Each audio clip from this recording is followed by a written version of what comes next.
कोलकाता येथील सरकारी रुग्णालयात निवासी महिला डॉक्टरवर अत्याचार करून तिची हत्या केल्याची घटना घडली होती। या घटनेच्या निषेधार्थ देशासह राज्यभरात आंदोलने, निषेध मोर्चा काढण्यात येत आहेत। बुलढाणा जिल्ह्यात सुद्धा याचे पडसाद उमटताना दिसत आहेत। या घटनेच्या निषेधार्थ खामगाव येथे पंचशील होमिओपॅथिक महाविद्यालय पासून डॉक्टर्स, विद्यार्थी व केमिस्ट अँड ड्रगिस्ट असोसिएशनच्या वतीने प्रोटेस्ट मार्च करण्यात आला। यावेळी सहभागी डॉक्टर्स यांनी जोरदार घोषणाबाजी करून या घटनेचा निषेध नोंदवला आहे। आरोपीवर कठोर कारवाई करण्यात यावी अशी मागणी यावेळी करण्यात आली आहे। मी साक्षी जाधव PHMC खामगाव मधून बोलते।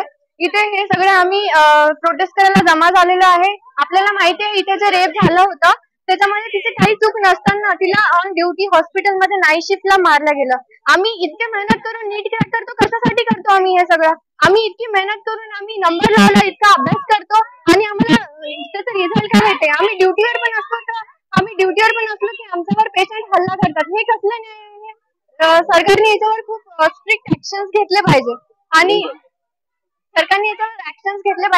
आणि आम्ही जोपर्यंत आम्हाला हे अधिकार मिळणार नाही, आम्हाला सेफ्टी मिळणार नाही, वुमेन सेफ्टी जोपर्यंत प्रायोरिटी होत नाही तोपर्यंत आम्ही हे प्रोटेस्ट चालू ठेवू।